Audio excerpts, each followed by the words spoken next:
ମୁଁ ଶ୍ରୀମତୀ ବାସନ୍ତୀ ଦାସ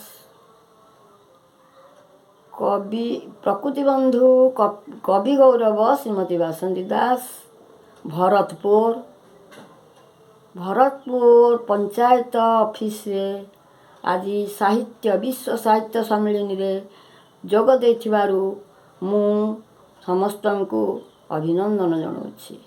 ଏଠି ସରପଞ୍ଚ ମହାଶୟ ମେମ୍ବରମାନ ମହାଶୟଙ୍କୁ ଓ ଉପସ୍ଥିତ ଥିବା ସମସ୍ତ ଅତିଥିବୃନ୍ଦଙ୍କୁ ମୋର ଅଭିନନ୍ଦନ ଓ ନମସ୍କାର ଜଣାଉଛି।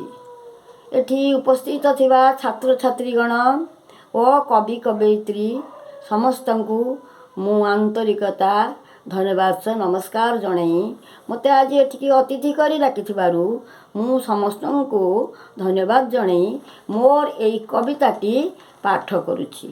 ମୋର କବିତାର ଶୀର୍ଷକ ବୀର ସୁରେନ୍ଦ୍ର ମହାନ୍ତି। କବିତାର ଶୀର୍ଷକ ସୁରେନ୍ଦ୍ର ମହାନ୍ତି। ଜଗତସିଂହପୁର ଜିଲ୍ଲାରେ ଜନ୍ମ ହୋଇଥିଲେ ସୁରେନ୍ଦ୍ର। 1922 ଓଡ଼ିଶା ଉଠିଲା ହସି। କବିତା ଲେଖିଲେ କବିତ ସାଜିଲ ସାମ୍ବାଦିକ ତୁମେ ହେଲ। ଗାନ୍ଧୀଙ୍କ ସ୍ୱାଧୀନ ଡାକରାରେ ତୁମେ ଆସିତ ସାମିଲ ହେଲ। ଜନତା ପ୍ରେସ ଛାପାଖାନା କରି ଛପାଇଲ ଖବର। ଫିରିଙ୍ଗି ସିପାହୀ ଏହା ଜାଣିପାରି ଭାଙ୍ଗିଦେଲେ ସେହି ଘର। ହିଂସାରେ ସେ ଜଳି କରି ସୈନ୍ୟ ମେଳି ନିର୍ଯାତନା ଦେଇ ନେଲେ। ବନ୍ଦୀ କଲେ ସେହି ଆସି ନିର୍ଯାତନା ଦେଲେ ନେଣ ତୁମ୍ବକୁ ସହିଗଲ ହସି। ସେହି ସମୟରେ ବିଜୁବାବୁ ପରା ମୁଖ୍ୟମନ୍ତ୍ରୀ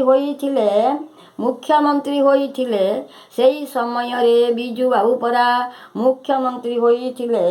କଳିଙ୍ଗ ପତ୍ରିକା ସମ୍ପାଦନା କାର୍ଯ୍ୟ ତୁମକୁ ସେ ସମର୍ପିଲେ।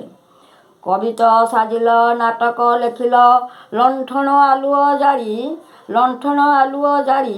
ନୀଳାଦ୍ରି ବିଜୟ ନୀଳ ଶୈଳରେ ତୁମକୁ ନ ଯିବେ ବଳି।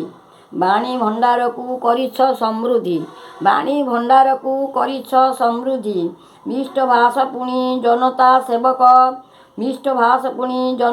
ସେବକ ବୁଲି ସେବା କଲ ଗଳି ଗଳି।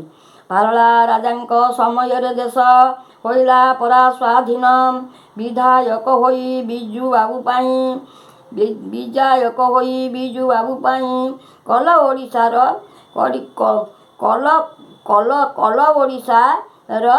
ସମ୍ମାନ। 1990 ମସିହା ଡିସେମ୍ବର 22ରେ ପୁଷ୍ପାଞ୍ଜଳି ଢାଳି ଭସାଇ ଶୋକ ସାଗରରେ ବିଜୁବାବୁ ପାଇଁ ଓଡ଼ିଶା ଗର୍ବିତ। ତୁମେ ତାଙ୍କରି